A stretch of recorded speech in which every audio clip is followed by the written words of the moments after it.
Assalamualaikum warahmatullahi wabarakatuh. Halo semuanya, semoga yang mendengarkan sehat-sehat terus ya, dan jaga kesehatan. Perkenalkan, nama saya Ira Halimatun Sa'diyah dari Universitas Pendidikan Indonesia, Pasca Sarjana, jurusan Pendidikan Fisika. Kali ini saya akan memaparkan terkait dengan analisis dan sintesis jurnal yang saya buat. Adapun outline yang akan dibahas adalah yang pertama, pendahuluan terkait dengan tema penelitian yang saya akan usung. Yang kedua, analisis 7 artikel jurnal. Yang ketiga, sintesis dari 7 artikel jurnal. Yang keempat adalah ucapan terima kasih. Pada bagian pendahuluan, yaitu terkait dengan tema penelitian. Nah, tema penelitian yang akan saya usung itu terkait dengan model pembelajaran berbantuan multimedia terhadap keterampilan abad 21. Namun lebih difokuskan ke keterampilan berpikir kritis. Jadi, jurnal-jurnal yang akan dikaji atau dianalisis itu seputar tema penelitian yang akan saya lakukan gitu, yaitu model pembelajaran, multimedia, dan juga keterampilan abad 21. Ada juga yang membahas terkait dengan keterampilan berpikir kritis. Adapun untuk model pembelajarannya sendiri, saya rencananya menggunakan model pembelajaran iCare. Analisis jurnal ke-1. Adapun untuk jurnal yang pertama, yaitu berjudul Measuring Critical Thinking in Physics, Development and Validation of Critical Thinking Tests in Electricity Magnetism. Penulisnya David Taibibu, Mike De Cook, Atalki Gewelsi, Jan Allen, and Rene Jensen. Afiliasinya dari Center for Instructional Psychology and Technology, Leuven. They can straight to box 3773300011 Belgium, Department of Physics and Astronomy and LECAC, Leuven, Leuven, Belgium, Science Engineering and Technology Group, Leuven, Group T, Leuven, Belgium, and Educational Effectiveness and Evaluation, Leuven, Leuven, Belgium. Penerbit dari Springer. Adapun untuk nama jurnalnya yaitu International Journal of Science and Mathematics Education, Q1 ya.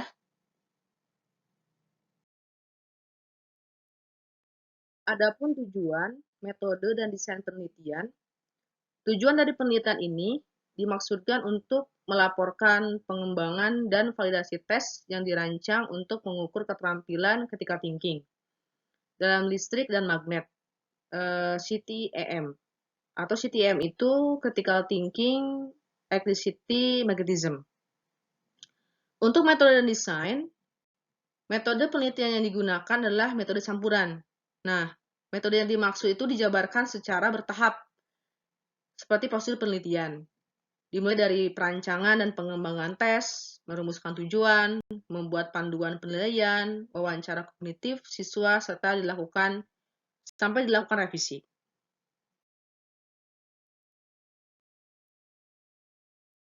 Tes CTM ini awalnya diuji cobakan pada 3 kelompok sampel. Yang pertama, wawancara dengan para ahli fisika sebanyak 3 orang, wawancara kognitif mahasiswa sebanyak 6 orang, dan tes tulis sebanyak 19 orang.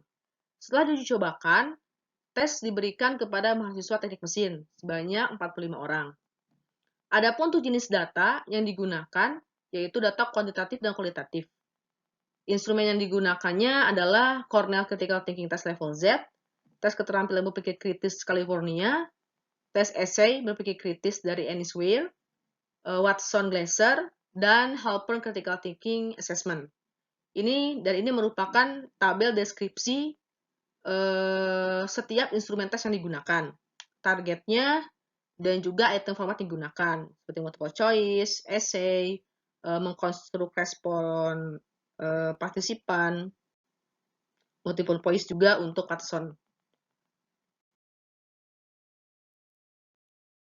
Untuk teknik pengolahan dan analisis data.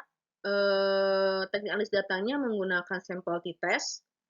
Software yang digunakan adalah SPSS, namun versinya tidak disebutkan versi berapa. Koefisien alpha Cron bench-nya dihitung untuk mengukur konsistensi dari tes CTM itu sendiri. Bukti validitas instrumen penilaian itu diturunkan dengan menunjukkan korelasinya. Jadi ada analysis correlation, ada histogram, ada plot kotak, ada tes Shapiro-Wilk. Untuk skor korelasinya ditunjukkan seperti ini ya di artikel jurnalnya. Dan juga ada menghitung tingkat kesulitan setiap item tes pada penelitian.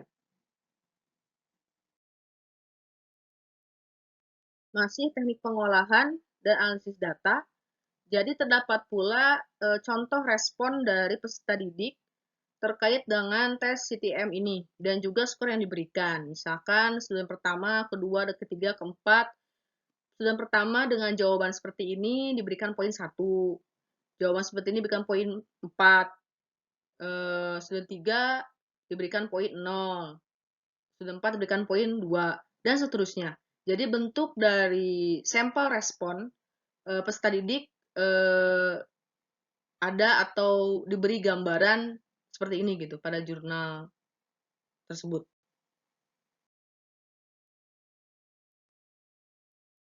Untuk hasil penelitian pada jurnal ini jadi diberi summary statistik yaitu berupa Cohen kappa ya dan juga tingkat kesukaran, item discrimination, mulai dari item 1 sampai item 20 yang diujikan.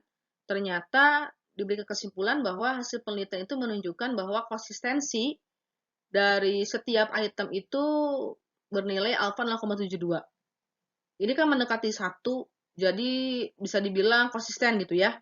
Dan reliabilitas atau keajegan dari antar penilai itu senilai 0,83 juga. Jadi bisa dibilang cukup tinggi ya dari reliabilitasnya. Dan dari tes CTM ini dapat diterima, artinya baik untuk tes ini baik untuk dilaksanakan dan juga untuk digunakan. Masih hasil penelitian, jika CTM itu dibandingkan dengan HCTA atau CTM dan HCTA, itu misalkan masing-masing diwakili X dan Y, maka koefisien atau korelasi dari XY ini adalah sebagai berikut. Jadi digambarkan pada jurnal tersebut seperti ini grafiknya gitu. Ternyata pada A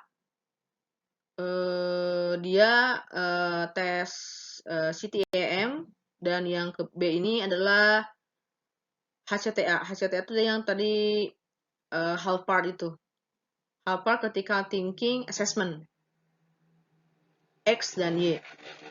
Nah, untuk yang A bisa dilihat ya, lower, upper, rendah, tinggi, jadi lebih beraturan gitu. Nah, sedangkan yang ini lower, upper, ada yang naik, ada yang turun. Ini juga cuman satu yang turun, yang garis biru. Yang ini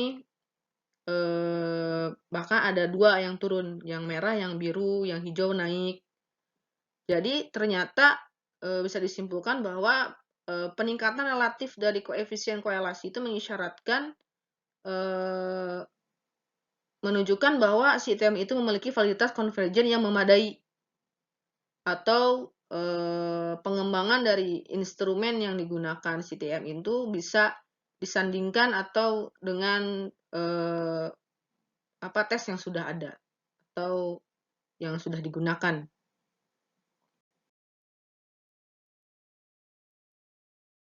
Adapun untuk kelebihan dan kekurangan, pada jurnal ini kelebihannya data yang disajikan runut, lalu instrumen yang digunakannya diperlihatkan seperti ini.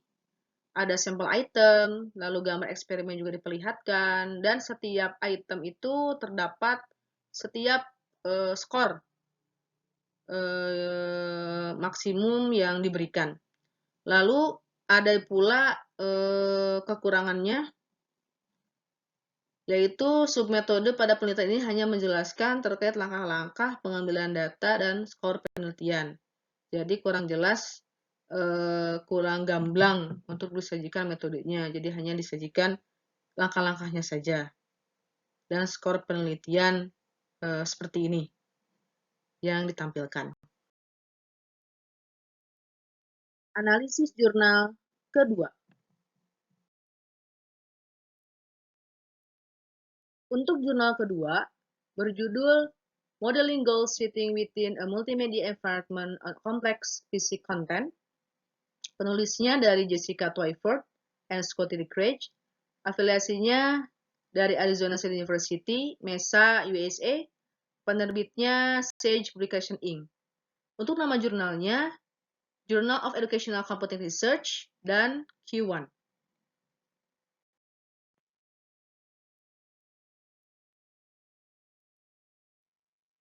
Tujuan dari penelitian ini adalah untuk menguji pengaruh multimedia dengan manusia virtual. Khususnya penelitian ini akan menyelidiki apakah teknik manusia virtual ini mempengaruhi orientasi dan pembelajaran pada siswa. Untuk metode desainnya, metode yang digunakan adalah kuantitatif. Desain penelitiannya pretest post-test acak dengan kondisi kontrol.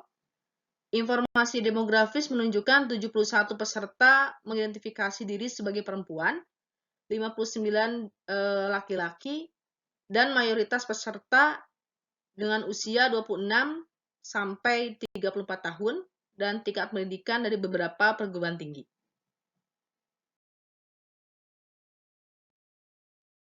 Untuk teknik pengolahan dan analisis data, pada jurnal ini analisis data menggunakan varians campuran, effect size, analisis regresi, uji t-test, serta analisis menggunakan software SPSS yang versinya tidak disebutkan. Misalkan contoh seperti ini. Ada variable control, ada eksperimental. Adapun untuk alurnya, peserta direkrut melalui Mechanical Turk di Amazon. Mechanical Turk di Amazon ini adalah salah satu website yang membantu requester untuk menganalisis data, memprocessing data, atau mencari partisipan. Setelah itu, peserta dialihkan ke Qualtrics atau forum untuk menyelesaikan studi atau penelitian. Qualtrics atau forum itu secara acak menugaskan peserta ke dalam kondisi eksperimental atau kontrol. Mereka membaca formulir persetujuan, dan jika mereka setuju untuk berpartisipasi, mereka diminta untuk memilih kotak yang menyatakan mereka telah membaca informasi dan setuju untuk berpartisipasi dalam penelitian. Untuk hasil penelitiannya, ditunjukkan pada tabel 3 ya, pretest, post-test, score untuk LGO dan PAVGO. LGO itu adalah Learning Goal Orientation, PAVGO itu adalah Performance Available Goal Orientation. Jadi yang menggunakan manusia virtual. Dan ternyata hasilnya menunjukkan bahwa PAVGO pada eksperimental itu tidak signifikan. Jadi lebih besar LGO. Jadi yang tidak menggunakan multimedia virtual manusia itu lebih besar daripada yang menggunakan media virtual manusia. Jadi PAVGO post-test score.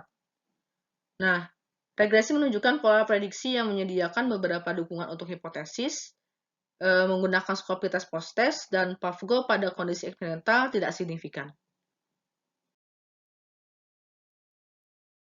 Masih pada hasil penelitian, jadi terdapat skrip dari strategi dari LGO dan juga contoh dari PAVGO, dari Screenshot of Multimedia Learning Presentation-nya. Jadi manusia virtualnya, jadi seperti ini gitu. Dan juga strategi dari LGO itu sendiri, misal kategorinya need to increase knowledge, increase procedure, need to increase importance, application, affect, child motivation, dan contoh dari aplikasi example, contoh-contohnya. Ini juga contoh gambar screenshot dari multimedia PAVGO yang digunakan. Untuk kekurangan dan kelebihan, kelebihannya data yang disajikan sangat lengkap dan rinci, lalu multimedia yang digunakan ditampilkan. Untuk kekurangannya, partisipan kurang latar belakangnya dari mana, kurang jelas gitu latar belakangnya dari mana. Partisipan juga memiliki peluang besar untuk memanipulasi biodata umum. Lalu instrumen tes yang digunakan tidak ditampilkan, atau kita tidak tahu instrumen yang digunakan, dan tidak ditampilkan latar belakang dari partisipan, dari mana, apakah dari universitas, apakah dari SMA, atau misalkan dari umum dan lain-lain, itu tidak jelas ditampilkan. Analisis jurnal ketiga.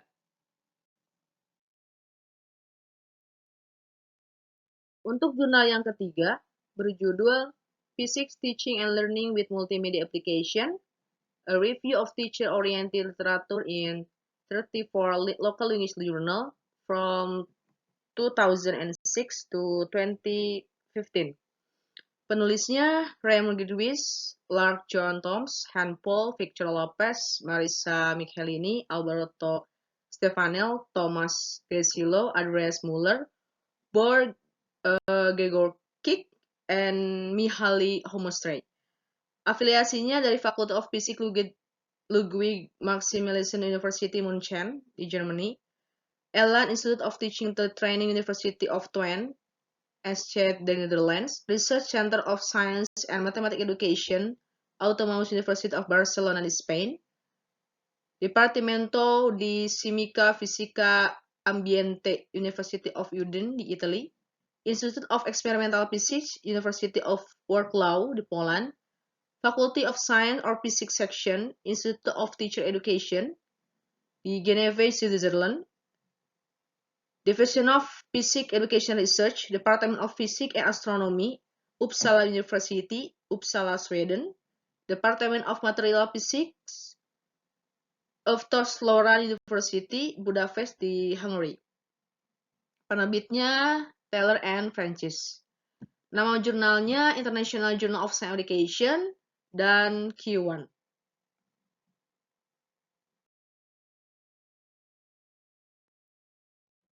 Adapun tujuan, metode, dan desain penelitian, tujuan dari penelitian ini adalah menyajikan ulasan tentang aplikasi multimedia dan konsep yang disesuai yang dibahas dalam jurnal bahasa non-Inggris, 491 artikel dalam 34 jurnal berorientasi guru dari 10 negara ditinjau, menggunakan daftar 81 kategori untuk mengkarakterisasi topik yang dibahas, strategi pengajaran, dan teknologi serta fitur multimedia. Metode dan desain, metode yang digunakan adalah metode campuran, desainnya tidak disebutkan.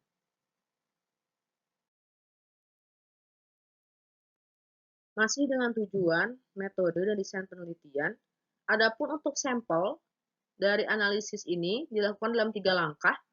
Langkah pertama adalah memilih jurnal yang membahas materi fisika yang tidak ditulis dalam bahasa Inggris. Selain itu, menambah jurnal yang berulang kali menerbitkan artikel dengan koneksi yang kuat ke sekolah. Jadi artikel-artikel atau jurnal yang sering digunakan di sekolah dan mudah untuk diakses atau tersedia untuk guru.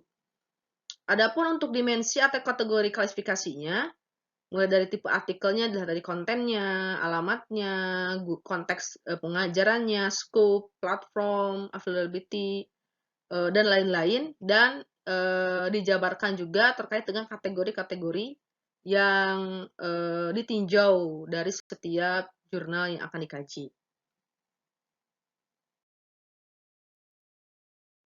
Masih dengan tujuan, metode desain penelitian, untuk selanjutnya masih dengan sampel untuk langkah kedua, semua artikel yang berhubungan dengan aplikasi TIK dan multimedia untuk fisika dianalisis sesuai dengan daftar fitur yang dijelaskan tadi. Dan ada 491 artikel yang ditinjau. Pada langkah ketiga, anggota tim peneliti melakukan analisis dari 491 artikel tersebut. Dan semuanya itu akrab dengan kondisi negara yang akan ditinjau atau kondisi dari jurnal yang berasal gitu. Memiliki akses ke jurnal lokal, bahasa tertentu, dan dapat dengan mudah menghubungi editor.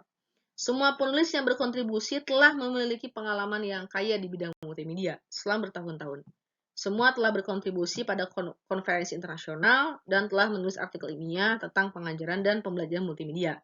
Jadi maksudnya di sini bisa disebut ahli lah untuk mengkaji terkait dengan artikel ini gitu. Adapun teknik pengolahan dan analisis data, jadi terdapat langkah-langkah atau prosedur untuk menganalisis 491 artikel. Yang pertama yaitu dengan mengkategorikan artikel tersebut seperti rubrik tadi yang sudah dijelaskan tadi ya rubriknya. Lalu dihitung frekuensinya setiap aspek, lalu di-compare, dan setelah itu dianalisis analisis korelasi, analisis cross analisis, analisis regresi, dan lain-lain untuk dijadikan hasil penelitian. Ada juga statistika analisis dari multi-wave frekuensi analisis selain dari yang tadi disebutkan. Log linear multi-wave frekuensi analisis. Jadi hubungan kompleks antara 3 atau lebih variabel dikotom dipelajari melalui analisis frekuensi multijalur log linear. Bentuknya seperti ini. Nah, lalu tabel yang dihasilkannya tabulasi frekuensinya seperti ini. Jadi ada kategori A, kategori B, nanti dibahas di hasil penelitian. Dan ada pula cluster analysis dan random forest procedure. Penelitian itu pun menggunakan analisa cluster untuk mengeksplorasi pola yang berbeda dari 491 artikel yang ditandai oleh 81 kategori yang dikelompokkan dalam 13 dimensi. Nah, penelitian ini juga menggunakan perangkat lunak SPSS untuk melakukan analisa hierarki cluster dengan metode pengelompokan word untuk mengeksplorasi variabel-variabel paling penting yang membentuk solusi 8 cluster.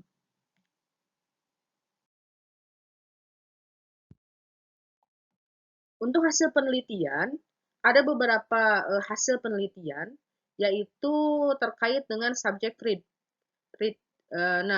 Menunjukkan bahwa statistika tentang seberapa sering topik fisika yang digunakan, ternyata hasil topiknya dominan adalah mekanika. Diikuti oleh listrik dan optik. Jadi yang paling sering digunakan itu mekanika, listrik, dan optik. Sedangkan perbandingannya, artikel yang jarang digunakan terutama untuk aplikasi multimedia, itu tentang atom dan molekul, fisika zat padat, dan fisika nuklir atau fisika partikel. Nah, untuk taraf pendidikan, level pendidikan, education level address, sebagian besar aplikasi yaitu 44% diklasifikasikan berguna untuk secondary school 2. Itu kan kelas 10, jadi SMA gitu. 26% dikaitkan dengan secondary school 1, SMP. Jadi secondary school itu bisa SMP, bisa SMA. Karena secondary school itu kan ada tingkat 1, 2, 3, 4, sampai 5 gitu. Dan 3% dengan sekolah dasar. 27% dari artikel tidak menentukan tingkat kelas dan berpotensi dapat digunakan dalam ruang kelas yang lebih luas. Jadi ada beberapa artikel yang tidak ada tingkatan kelasnya. Lalu selanjutnya, comparing time interval. Artikel yang menggambarkan aktivitas dengan ponsel. Ada peningkatan yang cepat dalam eksperimen berbiaya rendah dan eksperimen dengan perangkat pengukur digital. Jadi ponsel cukup banyak gitu. Multimedia dari menggunakan ponsel. Selanjutnya yaitu tentang gambaran atau tabel terkait dengan konten fisika dan juga kuantiti dari masing-masing artikel, dari mekanika, terus termodinamika, optik, kuantum, atom, dan bahasanya, Dutch, French, German, Italy, Polish, Spanish, dan lain-lain. Ternyata sudah direkap gitu ya. Kayak gini rekapannya. Nah, kebanyakan dari artikel ini ternyata bekerja dengan perangkat lunak pendidikan standar. Misalnya perangkat lunak Pasco, Leibold, dan perangkat lunak komersial. Misalnya untuk Excel, Microsoft Excel untuk analisis dari setiap jurnal ini gitu ya. Selanjutnya untuk teknik pemrograman dan berbasis komputer, kontribusi terhadap literasi media dibahas kurang dari 4% dari artikel. Dan dalam kurang 4% itu, artikel guru menyesuaikan aplikasi menggunakan teknik perangkat lunak. Informasi tentang perangkat keras pun diberikan sekitar 15%. Nah, penggunaan perangkat seluler, internet, platform, perangkat lunak, dan perangkat keras, sekitar tahun 2010, sebagian besar artikel tidak menggambarkan aplikasi yang bergantung pada konektivitas internet. Jadi sekitar tahun 2010 itu, jarang sekali artikel yang membahas terkait dengan konektivitas internet. Kurang dari 20% menggunakan program berbasis internet. Jadi sisanya menggunakan ada yang berbasis internet gitu. Tapi jarang. Tahun 2011 menggunakan jaringan nirkabel di kelas untuk menonton video bersama dan mendistribusikan informasi. Nah, mengenai perangkat lunak dan perangkat keras, tidak ada perbedaan besar di antar negara, ya hampir semua rata. Hanya beberapa kecenderungan lebih dari 70% artikel berbahasa Polandia dan Prancis dibuat berdasarkan perangkat dengan Windows, Mac OS, atau Linux. Nah, ini grafik yang menunjukkan bahwa frekuensi dari aplikasi yang menggunakan mobile atau smartphone. Ternyata 2006 tuh ada, sampai 2007 hampir nggak ada, 2009 ada sedikit sekali, 2010 tidak ada, 2011 mulai meningkat tajam, lumayan tajam, 2011 menurun lagi, dan pada 2013, 2014, 2015 terus naik gitu. Terus naik untuk artikel yang membahas terkait dengan smartphone dan aplikasi mobile. Nah, ini di setiap negara, di Jerman, Netherlands, Italia, Spain, Poland, Australia, Hungaria. Dengan total sekian untuk artikel yang membahas terkait dengan mobile, smartphone, dan tablet dari setiap tahun dan setiap negara. Untuk selanjutnya yaitu terkait dengan hasil penelitian juga masih terkait dengan hasil penelitian. Di sini ada digambarkan pula multi-way linear frequency analysis dari 2 dimensi, dimulai dari tadi mekanika, terus termodinamika, optik, kuantum, dari experiment activities-nya, data processing-nya, test feedback, data knowledge, modeling simulation, dan juga dari ekstrak multi-way linear frekuensinya gitu.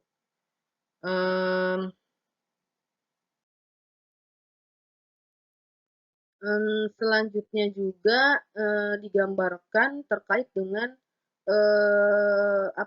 presentasi dari setiap negara dari aspek smartphone, fisik, overview, cross material gitu ya, melalui diagram batang berapa persen, 10%, 40%, lalu persentase dari setiap bahasa dari 2006 sampai 2010 berapa persen. Ini adalah aspek yang dikajinya. Lalu dari 2011 sampai 2018 berapa persen gitu.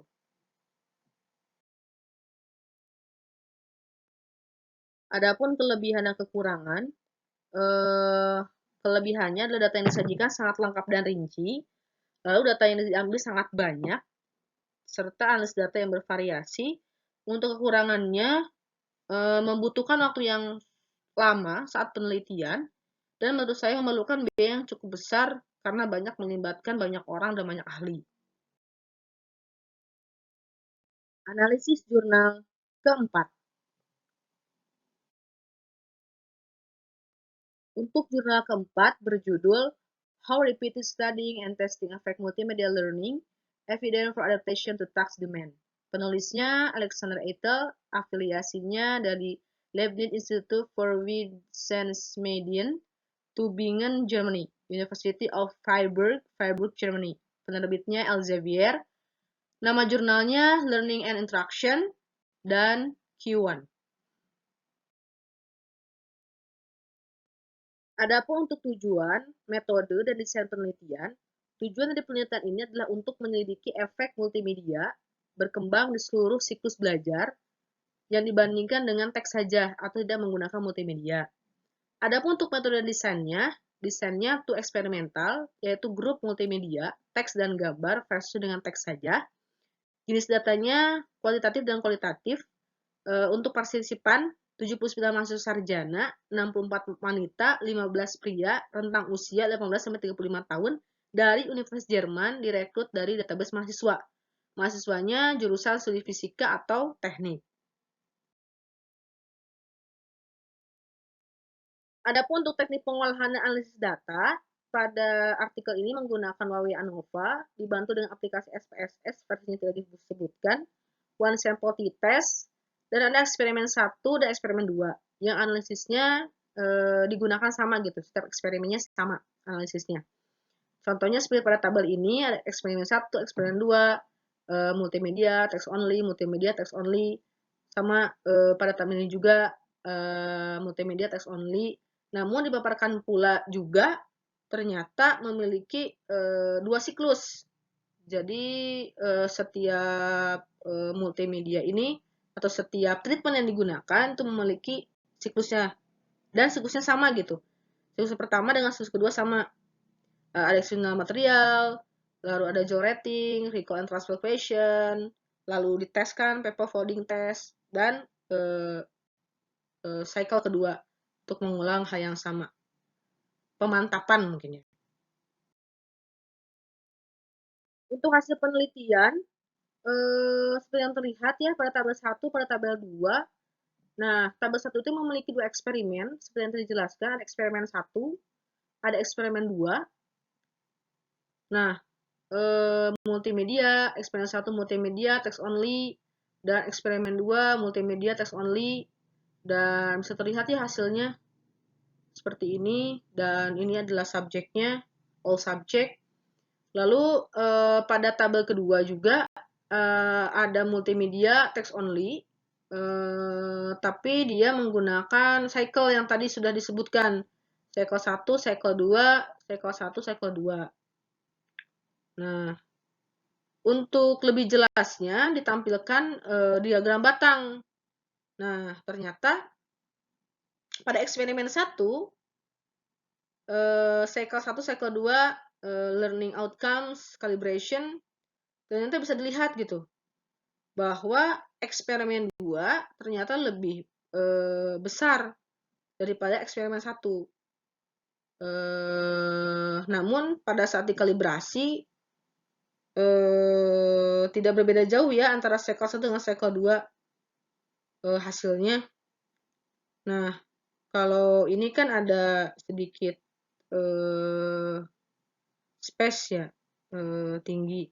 Kalau ini mungkin hampir sama, bahkan saya lihat agak sedikit besar cycle 1 mungkin, kalau dilihat seperti ini. Iya. Nah, ternyata seperti itu gitu eksperimennya.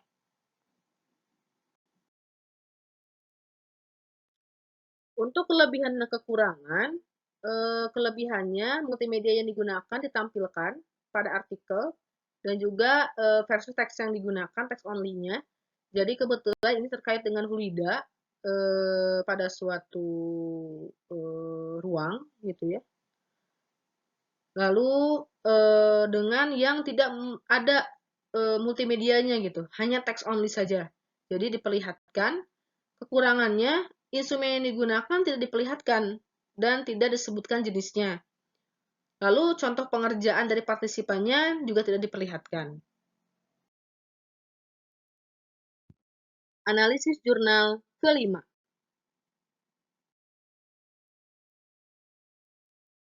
Untuk jurnal yang kelima, berjudul How are the physics critical thinking skills of the student touched by using inquiry into discovery through empirical and theoretical overview. Penulisnya Wartono, Muhammad Nurhunda, dan John Rafafi Batolona. Afiliasinya dari State University of Malang Indonesia dan Universitas Kanjuruhan Malang Indonesia. Penerbit dari Moment Publication. Adapun untuk nama jurnalnya adalah Eurasia Journal of Mathematics, Science and Technology Education dan Q3.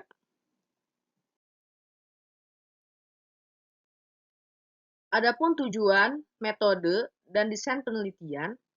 Tujuan dari penelitian ini adalah untuk mengetahui perbedaan keterampilan berpikir kritis siswa yang belajar dengan menggunakan model inquiry discovery dan mode pembelajaran konvensional. Dan metode dan desainnya adalah jenis penelitian ini adalah penelitian kuasi eksperimental atau eksperimental semu. Populasi dalam penelitian ini adalah siswa kelas 10 IPA. Sampel dalam penelitian ini ada 67 di SMA 1 Malang dengan satu sekolah menengah. Kelas eksperimen sebanyak 34 orang dan kelas kontrol sebanyak 33 orang. Masih pada tujuan, metode, dan desain penelitian, perlakuan dalam penelitian ini adalah penggunaan model pembelajaran, yaitu inquiry discovery pada kelas eksperimen dan pembelajaran konvensional pada kelas kontrol. Adapun untuk instrumen yang digunakan dalam penelitian ini adalah tes keterampilan berpikir kritis sebanyak 12 item tes.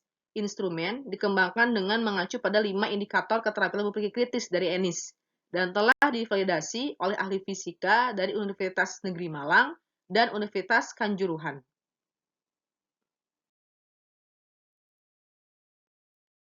Untuk teknik pengolahan dan analisis data, data keterampilan berpikir kritis itu dikumpulkan 2 kali dalam bentuk pretest dan posttest. Nah, data dianalisis dengan menggunakan uji T sampel independen untuk mengungkapkan perbedaan dalam keterampilan berpikir kritis siswa di kelas eksperimen dan kelas kontrol. Analisis data itu dibantu dengan menggunakan software SPSS versi 16. Sebelum data dianalisis, dilakukan uji prasyarat, membatas data, homogenitas, serta ANOVA. Nah, seperti ini contoh dari tabel yang memperlihatkan normalitas dan juga ada uji Levin test of equality of error variance.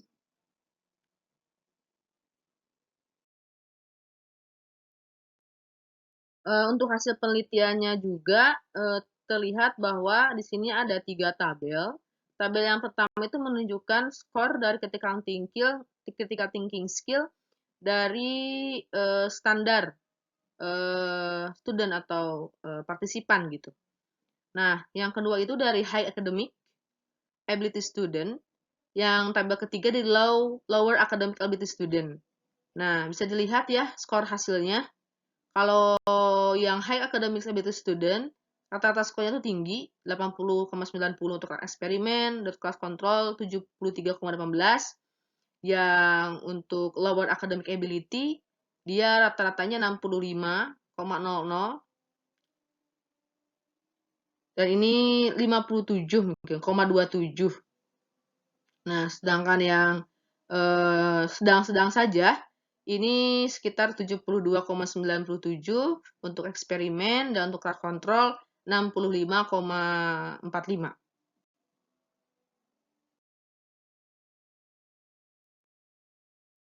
Untuk hasil penelitian yang selanjutnya juga terdapat tabel 4 ya dan juga tabel 5 dalam penelitian tersebut itu menunjukkan tabel 4 itu tentang normalitas dari critical thinking skill-nya.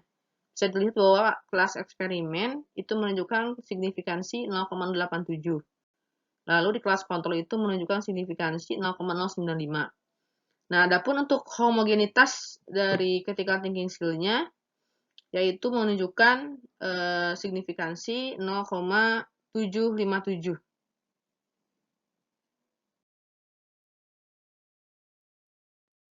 Dan juga untuk tabel 6 itu terdapat nilai dari hipotesis atau nilai F. Nah, pengujian hipotesis dalam penelitian ini pun menggunakan analisis ANOVA pada tingkat signifikansi 5%, yaitu menunjukkan bahwa nilai signifikannya 0,00 atau kurang dari 0,05. Dengan demikian bahwa H0 ditolak dan H1 diterima. Ini berarti menunjukkan bahwa kemampuan berpikir kritis menggunakan inquiry melalui tinjauan empiris dan teoritis itu lebih tinggi daripada siswa yang belajar dengan belajar dengan model pembelajaran konvensional, yaitu sebesar 68,76, sedangkan siswa yang belajar dengan menggunakan pembelajaran konvensional adalah 65,58. Untuk kelebihan dan kekurangan, kelebihannya partisipan dijabarkan secara jelas dan rinci. analis data yang ditampilkan juga cukup lengkap, dan kekurangannya, instrumen berpikir kritis itu tidak diperlihatkan seperti apa bentuknya, dan tidak ada contoh lembar kerja persadik yang sudah diisi.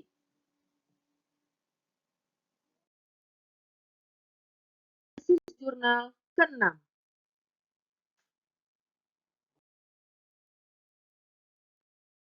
Untuk jurnal ke-6, yaitu berjudul The Eye Care Practice Based on Worksheet and Physics Experimental to Improve Student Creativity. Penulisnya Jessi Nuria, Iwahyuni, dan Dede Pangabean. Afiliasinya dari Department of Physics Universitas Negeri Medan Indonesia, penerbitnya IOP Publishing.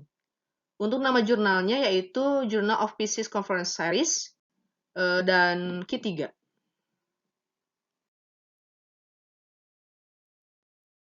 Adapun untuk tujuan, metode, dan desain penelitian, untuk tujuannya, penelitian ini dimaksudkan untuk mendeskripsikan penggunaan iCare berbasis lembar kerja dalam meningkatkan kreativitas siswa di program studi pendidikan fisika. Untuk metode dan desainnya, jenis penelitian ini adalah penelitian kuasi eksperimental atau eksperimental semu. Sampel penelitiannya adalah siswa yang mengikuti pembelajaran fisika di SMA. Instrumen penelitian yang digunakan adalah independent tolerance test yang diberikan sebagai pre-test dan post-test. Untuk sampelnya tidak disebutkan secara detail atau spesifik berapa yang mengikuti dari penelitian ini. Jadi hanya disebutkan saja siswa yang mengikuti pembelajaran fisika di SMA. Untuk teknik pengolahan dan analisis data, jadi menggunakan persamaan engine yang dinormalisasi untuk mengetahui peningkatan siswa. Jadi data yang diperoleh dari hasil independent tolerance test itu diberikan sebagai pre-test dan post-test kepada siswa. Nilai kreativitas siswa itu sebelum dan sesudahnya menggunakan praktik iCare berdasarkan lembar kerja untuk melakukan eksperimen fisika. Disajikan pula bentuk dari engine yang normalisasi tersebut. Nah, seperti ini.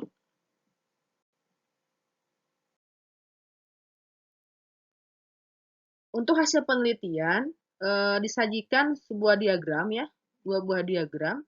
Jadi diagram yang pertama itu menunjukkan nilai pre-test dan post-test serta nilai engine-nya. Jadi ada peningkatan kreativitas siswa setelah melakukan praktik iCare berdasarkan split test untuk melakukan percobaan fisika. Jadi peningkatannya itu sebesar 38%. Nah, untuk nilai masing-masing dari indikatornya sendiri, ada flexibility, fancy, originality, elaboration, itu indikator kreativitasnya sebesar indikator fleksibilitas sebesar 0,50, fluency sebesar 0,24, lalu originality sebesar 0,50 dengan kategori sedang, dan elaboration sebesar 0,39 dengan kategori sedang. Untuk kelebihan dan kekurangannya, kelebihannya diperlihatkan eksperimen yang digunakan saat penelitian, yaitu dynamic of force, dan kekurangannya partisipan tidak dijelaskan berapa orang, baik laki-laki atau perempuan, instrumen yang digunakan tidak diperlihatkan, dan analisis instrumen tidak dijelaskan. Analisis jurnal ke-7.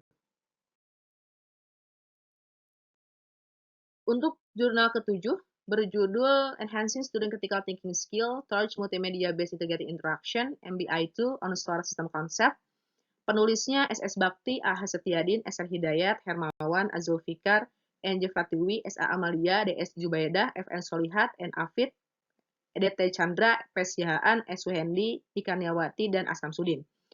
Afiliasinya dari Departemen Pendidikan Fisika, Universitas Pendidikan Indonesia, penerbitnya IOP Publishing. Untuk nama jurnalnya, Journal of Physics Conference Series, dan Q3. Untuk tujuan, metode, dan desain penelitian, tujuan dari jurnal ini adalah meningkatkan kemampuan berpikir kritis berbasis multimedia MBI2 tentang konsep tata surya. Metode desainnya, jenis penelitian ini adalah penelitian pre-eksperimental dengan desain one group pre-test post-test. Sampel penelitian itu melibatkan 36 orang siswa kelas 7 SMP di Bandung. Instrumen penelitian yang digunakan berbentuk pilihan ganda. Nah, dan diberikan contoh dari instrumen yang digunakan. Seperti ini. Aspek critical thinking skill-nya bisa strategis and taktik, indikatornya, dan juga tesnya, dan dibuat pilihan ganda. Untuk teknik pengolahan dan analisis data, jadi, efek pembelajar MBA itu ini pada keterampilan berpikir kritis itu ditentukan dengan menggunakan analisis gen yang dinormalisasi. Nah, seperti ini ya gambarnya pada jurnal tersebut.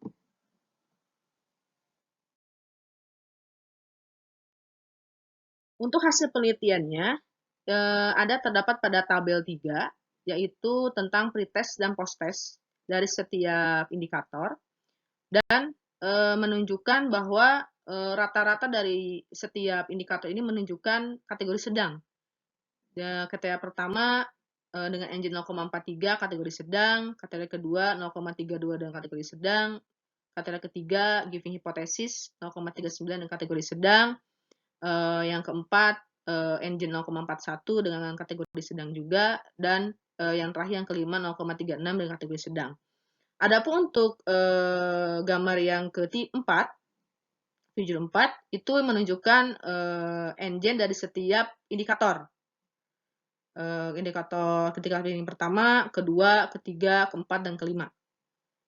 Dan sama ya dengan ini, cuman bedanya ini bentuk tabel dan ini berbentuk diagram batang.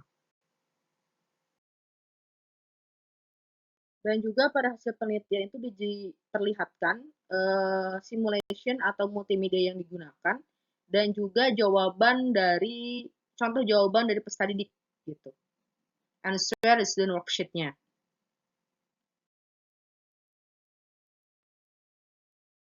Adapun untuk kelebihan dan kekurangan, kelebihannya adalah project dari MBA itunya diperlihatkan pada artikel seperti ini agar bisa diberikan gambaran dan referensi ya buat kita.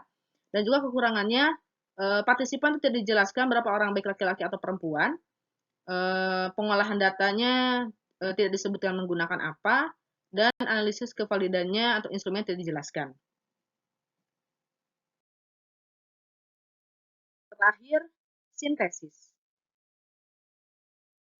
Untuk sintesis, yaitu topik penelitian yang akan saya ambil itu terkait dengan model pembelajaran iCare berbantuan multimedia, based interaction pada kemampuan berpikir kritis.